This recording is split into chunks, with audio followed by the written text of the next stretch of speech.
Hey folks, it's Shane. Thanks for taking the time to watch this video. Out for a little hike, but I got with me in the pack my new antenna mast. At least I think I still have it. I don't know. It's the Carbon 6 by SOTA beams. Let's do a quick overview. And I'll try to explain why I think the characteristics that make this a good mast makes it not a good mast.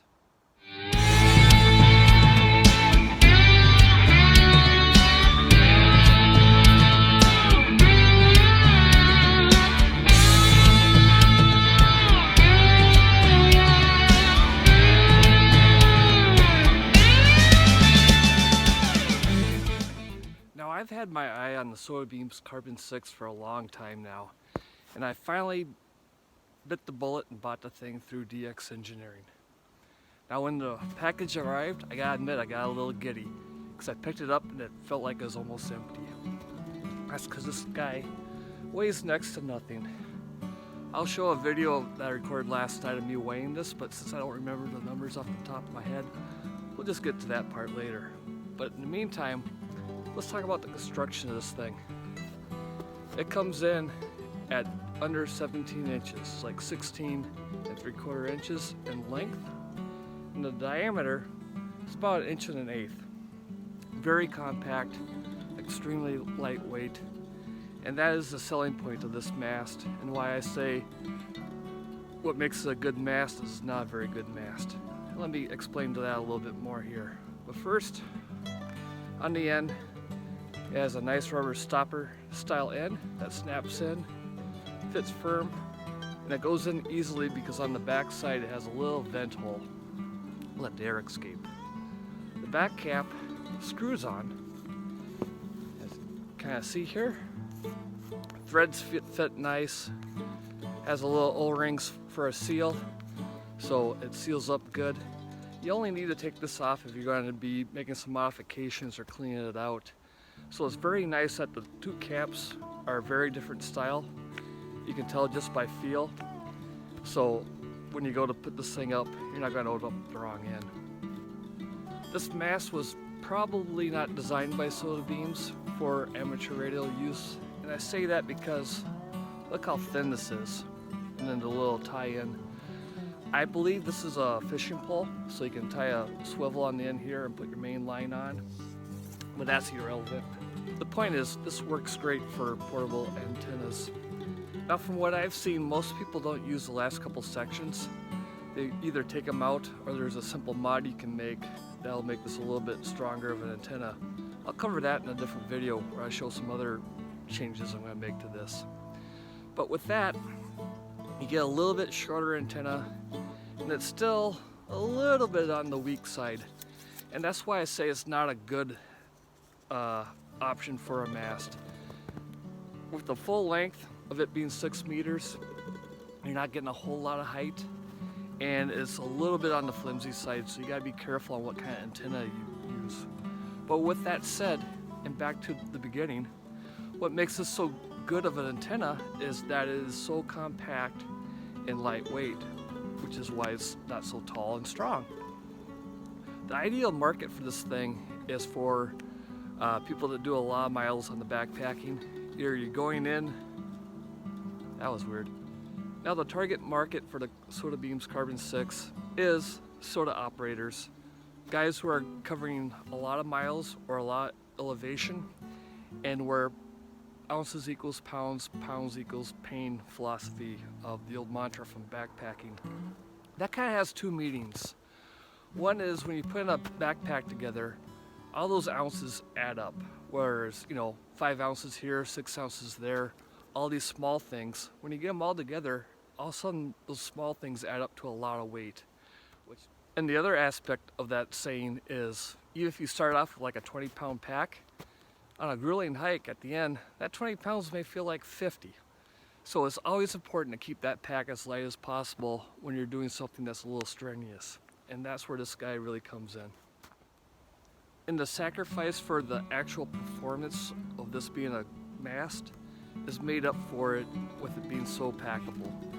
And when you're doing summits, a lot of times keep in mind those activation zones are very small. There's no trees, and you just need to get that antenna up off the rocks basically. There may not be enough room to even guy it out. So a little mast like this that probably doesn't need much guying if you just prop it up against the rocks properly, is going to be good enough to get you out. Now, as much as I like this antenna, I have to say I can't recommend it to everybody who plays portable radio. It's great for its intended purpose, but that market is kind of narrow.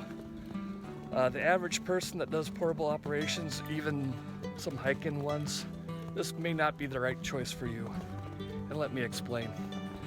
While this is a very well-made antenna, it's pretty expensive. And that is not a knock in any stretch of the imagination.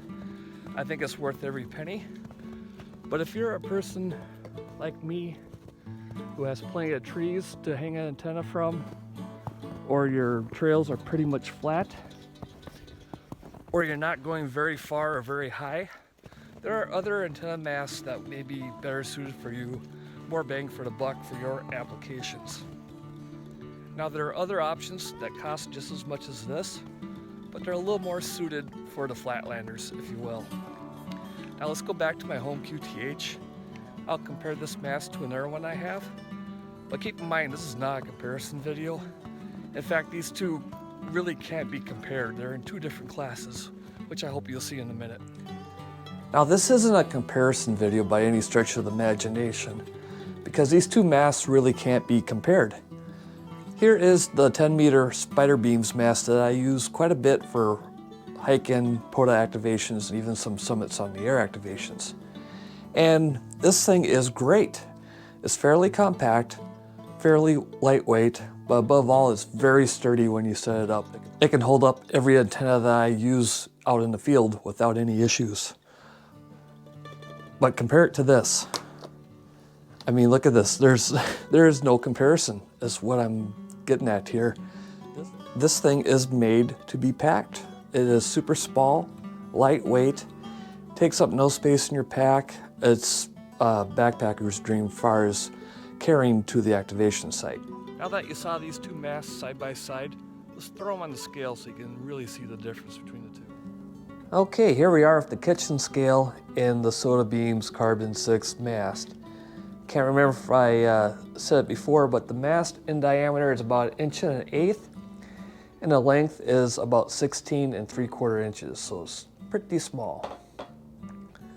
Put it on there, and it weighs 11 ounces,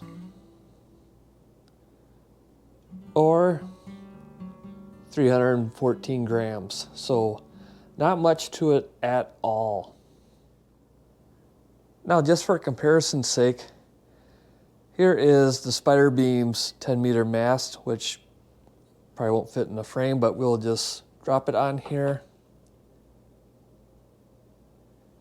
And you see that comes in at 4 pounds, 13.5 ounces.